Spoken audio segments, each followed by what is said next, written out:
Beef, sides, dessert. Broadcasting from the Paddock Mall Studios, this is WOCA, Ocala, Gainesville, The Villages, 1370 AM, 96.3 FM, The Source.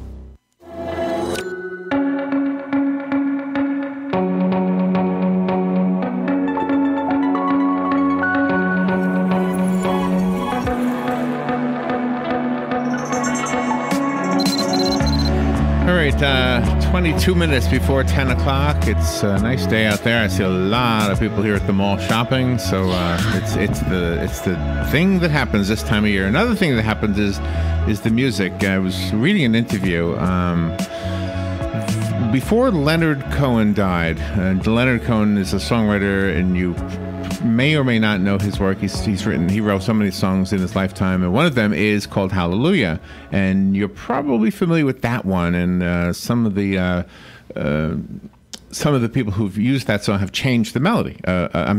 Changed the words to the song. And so I was reading that this one group that wanted to change the words wrote him and asked him if it would be okay, and he gave it his blessing. He said, sure, you can change the words. Mm-hmm. Now, for me, as a listener, I thought, well, the original words were way more interesting. The original words are about King David.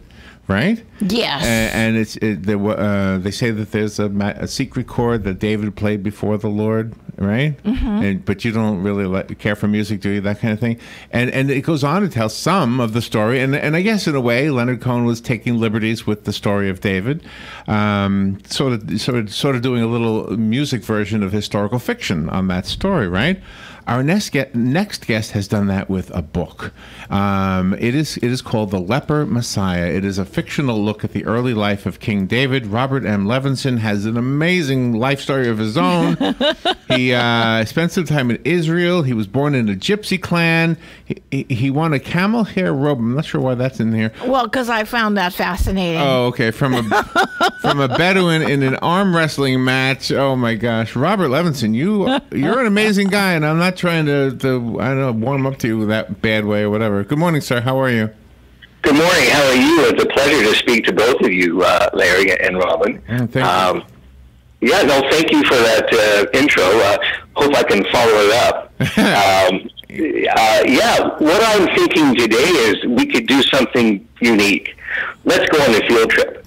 Your listeners will get ancient dirt under their nails without lifting a finger. Wow. I think we should perhaps put on our best Indiana Jones hat on and go dig up the past and talk about David. You know, there was a story this morning that scientists figured that there was an asteroid that was the explanation for the story of Sodom. So it fits right in with today's news, by the way. So right. Okay.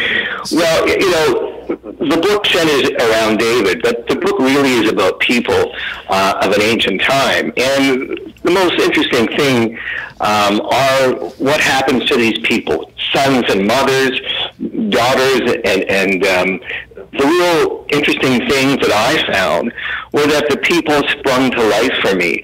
Everybody's heard of the David and Goliath stories, the small businessman against a large corporation. That's a classical trope. Yeah. Right? But I wanted to talk about different things. So we have all probably heard of all the wonderful stories about David's mother, correct? I don't know that I know David's mother. Robert, do you know? Robin's more of a I don't know his mother. What? Tell us about her. You know what? That's my point. Nobody knows his mother because she's not even mentioned in the Bible. Oh, okay. I feel better now. David was mentioned 1,000 times, and there's not one mention of his mother. His mother, by the way, her name is Mitzvah. Okay. And how do you know that? Well, I had to do some research. So this wonderful woman actually gave birth to David, and she's not even mentioned in the Bible. And I thought that was a shame. Let me just quickly tell you why. Sure. I never knew my mother, and I was put in an orphanage. So when I learned about David's mother, I felt a real kinship to her. And so much so that one night I had a dream, and she came to me in this dream, and she was looking at me very hard. And it was like, you're not doing justice to my David. And I woke up in the start, and I realized I better work on this book. Wow. Because David's mother is going to basically get angry at me. Oh, wow. So I really realized that things like that and people like that spring up into your life and into your world have to be taken at face value. So the book looks at David's younger life. But I think that, we can all go exploring. We can go digging into the past. It's like I went on at my own archaeological dig. Okay. Finding out about David's mother was hugely important. Okay, can I stop you and just ask you a question? How do you know her name? Well, I did some research, and in the Midrash, which are stories told outside of the Old Testament, there's mention of her. Finally. Okay. So there are some written documents that you were able to uncover. Yes, exactly. Yeah. Once again, it's an archaeological dig. I went exploring, right? The book is considered fiction, but you've taken historical facts and woven it into a fictional story. Is that right? Very much so. I've tried to be as traditional and conservative when talking about David, because he really is a very important figure in Western civilization. And so I've looked at what I saw, and I explored, and I read, and I uncovered all these things, and I tried to, once I found out what was going on, I tried to put my own spin on things so that it wasn't the old cliches of the David and Goliath. It was more about who he was as a child, what his home life was like, what his mother was like, what his father Jesse was like, and his 6 or 7 other brothers. I really wanted to dig in deeper to the young child and the young boy and find out who this great, awesome character was. Sure, where he came from. Yeah, and the roots would, of course, say a lot. So was he a privileged child? No, actually, no. It's interesting. He was born in Bethlehem, and the interesting thing was he was an outcast. You have to realize that David wasn't always the king. He was actually an outcast. His father didn't really even think that David was his kid, and his father shunned him. And he became an outcast. So much so that the drunks of Bethlehem would throw verbal assaults at him and tomatoes as well. And he was an outcast in his own family and in the town of Bethlehem where he grew up. Okay, and again, you learned this from the other writings. Exactly. Exactly. Were the writings in Israel? Is that why you were there? No, I was just there. Every 18 or 19-year-old kid wants to go. I remember sitting on a tractor, basically in the burning sun, and reading about David. And I just found out all these fascinating issues and points about him. And so I wanted to dig deeper and further, and I wanted to really delve into who this character was and what made him tick. So I have a biblical question, I guess. I'm not sure if this is biblical, but is the story of David in the Bible, is it in there as a lesson teaching story, or is it just a historical story? Well, it's in 2 Samuel, and that's where you find it in the Old Testament. And once again, I think it's both. I mean, anybody who reads the Old Testament or 2 Samuel, it's like a prism. You can look at it through many different sides, and each person, I think, will have probably their own ideas as, did I learn something? Was this teaching? Or was it simply there for historical fact? So that really is up to the individual to make that decision. As an adult, we learned that David was not so nice. Was he not so nice growing up also? Well, I mean, not so nice from our 21st century view, from his view, from where he stands. And that's how I tried to write the book. Not here we are looking back into the past, but we're right in David's shoes. He was just a normal individual living a normal life 1,000 years before Jesus was born. So we have to remember that a long time ago. That is really incredible. Okay, and so does your book serve the same purpose? Is it also historical plus with a message? Yes, I think so. I think that It's historical fiction, but I think the biggest message is unity. Right now, in North America at least, there seems to be a lot of disunity. As I learned about David, what I learned is that compassion is very important, and also unity is very important. We can't forget that David united the tribes of Israel and also gave the Ark of the Covenant a home in Jerusalem. So those things are powerful. They unite people. They unite tribes. And I think in most communities, that's so very important to have an individual who unites people and places. And that to me was extremely important. Do you instill mysticism in the book because of your gypsy heritage? Well, that's a great question, Robin. I did that because after I finished the book, I thought, this is like a wonderful ancient ingredient. I need one more spice. I need something else to throw in there. So I used Egyptian mysticism because I'm always enthralled with it. I did many different research. I studied on Egyptian mysticism quite a lot. And I found that I wanted to add one more ingredient, call it turmeric. And so I put that in there. Why? Because David didn't live in a vacuum. He had the Mesopotamians on one side and the great Egyptian empires on the other side. So I wanted to show that he was not a man alone. And so I added this other layer just to create some spice and some drama. And also because, as I said, David wasn't living in isolation. What about David's ancestry? Is that an important part of this story besides his mother? I mean, before his mom, and is his dad important? Yeah, I believe that, of course, both parents are important, but what I really wanted to show is the parents were important in terms of how they affected that young boy and that individual. He came out of things as a young man, believing that he was an outcast. His father had shunned him. His mother was really the only individual who knew the real truth, that yes, in fact, he was Jesse's son. So I think I really tried to show that these things colored who David was, but I didn't want to place too much importance on going back too far. I wanted to show us, and the reader and the listener, what David became because of his upbringing.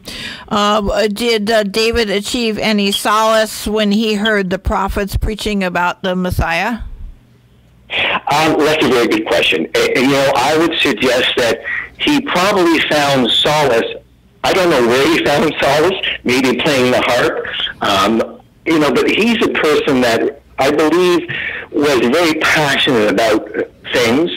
And he could have found solace then. It's a very good point, Robin. The book, again, is called The Leper Messiah. It's written by our guest, Robert M. Levinson. And on the cover of the book, your credits don't say your name. They say RML. Is there a reason for that? No, there's not really. I just wanted to put something down quickly. And I didn't want my name to be that important because I believe the message is more important than my name. So I just wanted to put something down there and make sure that the title was there and that I was simply a messenger. Help me understand the leper part of that. That's a very good question. Let me explain that the Leper Messiah, there's two things. There's pop culture. There's David Bowie's song, 1972, Ziggy Stardust. There's Metallica, and they have a song called The Leper Messiah. If you dig further, and don't forget this is a field trip for everybody, if you dig further, you go to the Babylonian Talmud. And in that Babylonian Talmud, it talks about the Leper Messiah. And it talks about an individual who is basically here on earth, and also he takes all of our sorrows and all of our pain, and that's what he does. But rabbinical scholars say when the Messiah comes back, he comes back in the form of a leper, hence the Leper Messiah. The reason that the Bible gives that when David slew Goliath, is that the true reason, or do you have another take on that? No, I want to stay away from that, at least for now, because for me, everybody knows that scenario, and I want to really get back into the mind of David. What happened and all those things that made up that story, everybody can take at face value. I was more interested in getting into who David was as a young man, as a child, and I wanted to, sort of get him going and try to stay away from everything that we know and uncover things that we don't know about David. So that makes me want to go back to the conversation we had earlier about his mother. Was there anything? I mean, we are all susceptible to some of the faults that we know of David. Sure. Lusting over the neighbor lady and oh yeah, yes, and all that. yes. All right. But now, no mother could ever stop, because we're guys. We know that my mother could taught me up and down to behave, but that kind of impulse sometimes happens anyway. Does the mother in any way affect that kind of thinking, I guess, or not? Or I don't know. I don't even know if I'm asking a good question there. Yeah, no, it's a fine question. I think my simple answer would be, in the book, The Leper Messiah, David's mother is a visionary, and she's also a protector. She's a fierce protector. So I would suggest that when we're talking about David, his mother, Nitzevet, who I love, her nickname that I've given her is Nitzy. I think that she's a visionary, and I think that she could see far beyond what David could see as a young boy, and perhaps in my book, she could see what would happen to David. And so she was fiercely protective of him, and she was a visionary. But I think I agree that he, like any young boy, would get into mischief, get into trouble, and believe me, no one gets into trouble like David. So we all know that. Kings have a reputation of being takers of just whatever their whims desire. How did David manage to rise above that? Well, I think once again it comes back to unity, and I think that he really understood compassion, and he understood outcasts because he was one of them. So I believe that once you have compassion, you can see, well, I am the king, I do have to take things, but by the same token, I have to give back. So uniting the tribes, giving the Ark of the Covenant a resting place in Jerusalem, those are all parts of a person who is striving for unity, to bring things together, to bring people together. So I think as a king, that I think he exemplified the best of leadership, which is bringing people together. You also bring out the scorpion in the book. Yes. Well, that is, I was actually bitten by a scorpion myself in the Negev desert, but in Egyptian mysticism, the scorpion is two things. It can actually represent evil, but it also can protect against evil. So I use that in many places throughout the story. Did writing this book, all the research and all the studying you did to be able to write this book, did it affect your beliefs, your religious beliefs? Okay, I'm not really that religious, but I would say that this is one of the most least religious books out there. It just happens to be about David. Sure. Yeah. So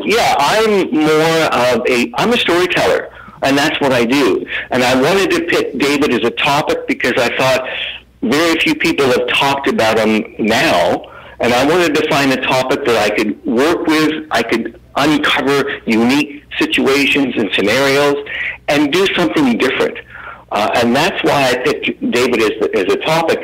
It's affected me in that I love to research. I love to go on digs, and I love to find out what's happening in the past. And that's what we do as we read the book. We're sort of on that journey with you.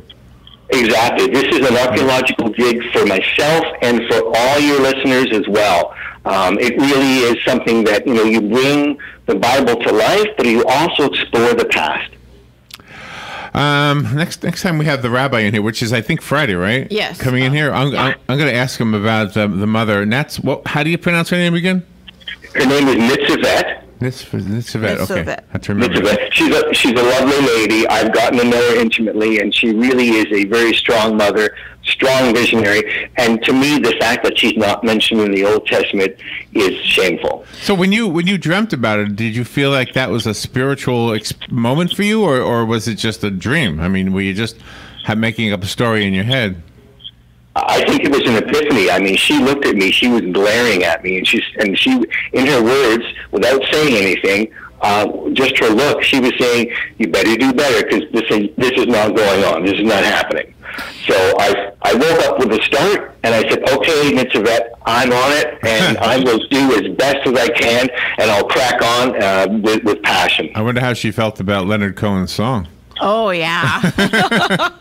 Yeah, it's one of the most majestical songs, and when I hear it, of course, I think of the book, but what an unbelievable songwriter, and what a wonderful song. Mm-hmm. It just seems like David is very relatable today.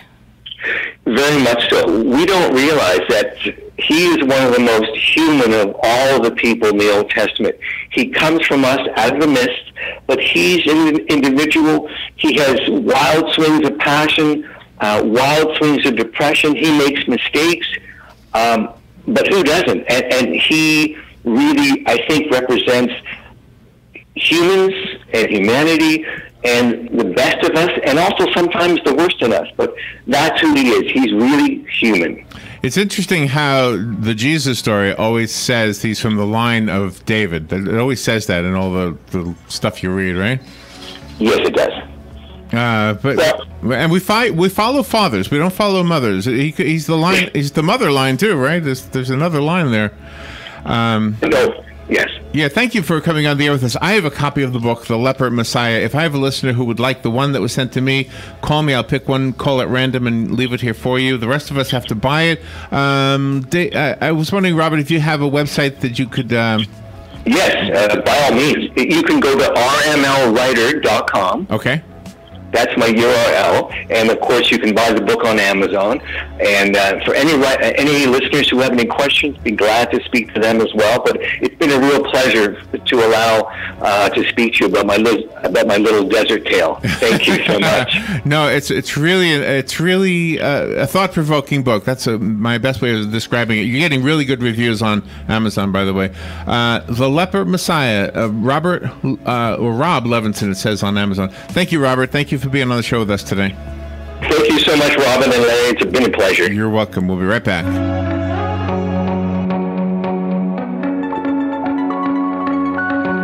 Broadcasting from the Paddock Mall Studios, this is WOCA, Ocala, Gainesville, The Villages, 1370 AM, 96.3 FM, The Source.